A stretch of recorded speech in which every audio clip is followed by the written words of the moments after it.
We grew up studying the medieval times, but I think cowboys was just always much cooler.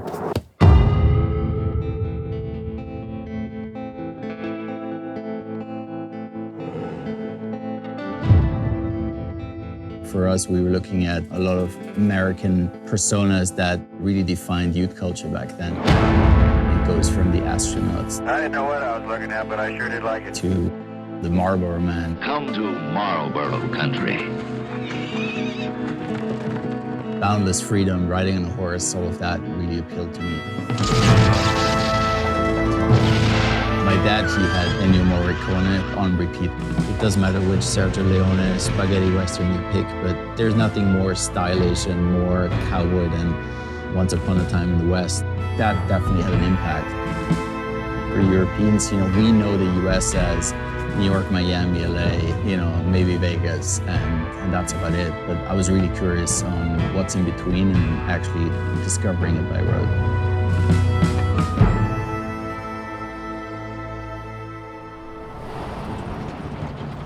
During COVID, I traveled through 30 states for a year, and on the road, you learn a lot of things. I think the first thing that I probably realized was the first night I spent in total wilderness somewhere out in Arizona.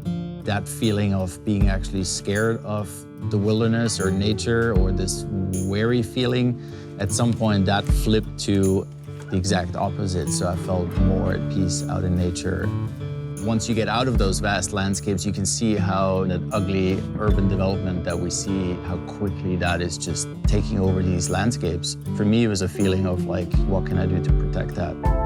I started a company called Not Just the Label about 15 years ago. Its function is to give emerging and independent fashion designers around the world a voice. We currently represent over 50,000 family-owned and small artisanal fashion design businesses.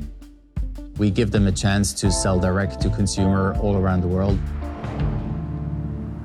Something that I discovered while traveling to the American West is all these amazing makers and artists and artisans didn't have a way to retail their designs. A guy who was making these fantastic spurs didn't even have an Instagram page. He gave me his wife's Instagram page, who sometimes would take a photo of that pure art that he was creating. And I told him, why don't you create a website? And he was like, I don't know how to do it.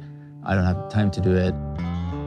On a yearly basis, we're losing something like 20 to 25 traditions of making certain items or making things in a certain way. And once they're gone, those traditions are lost. What I'm trying to do with Iron is preserve American craftsmanship. The world of e-commerce is moving towards marketplaces, so allowing people to sell their designs or their ideas through a platform. And I thought, why not do the same for Iron? So basically giving thousands of family businesses a way of really cheaply just photographing what they make, put it up on the website, and then finding a huge audience around the world.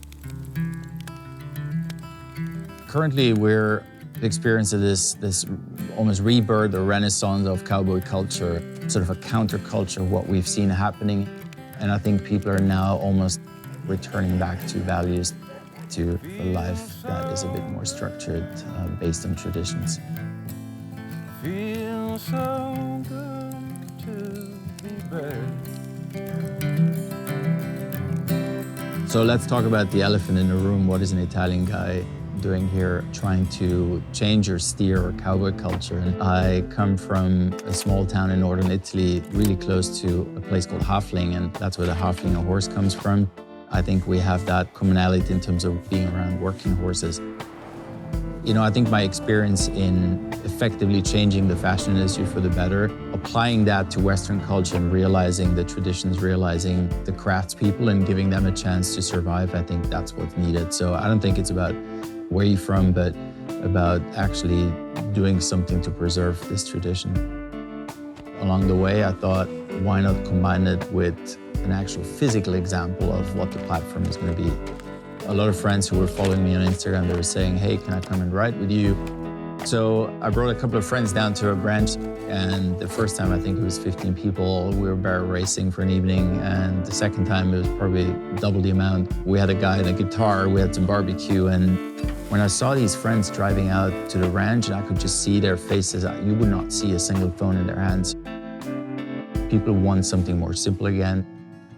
In my head, as like an entrepreneur, I was just thinking about a digital platform being the solution. But then I realized, hold on, events need to come back. People need to meet in person again.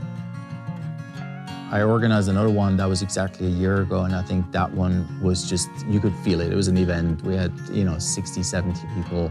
We did a cow sorting tournament. We did some line dancing, and, it was a great day. Then I realized I want to start introducing the artisans, the crafts people. I want people to actually see how a saddle is made, how a pair of boots are made.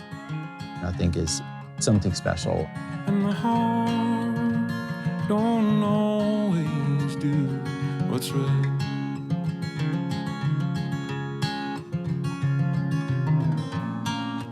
Feels so good to be. Feels so good to be. Feels so. Mentally, I'm a cowboy at heart because I love to explore. I love to just keep on moving. I feel like life is just so damn short, and I can see that. I'm turning 45 in a few weeks, and there's just still so much more that I want to explore. But Iron just started, and I think I'm excited to be, on that journey for now, and then we'll see where it goes.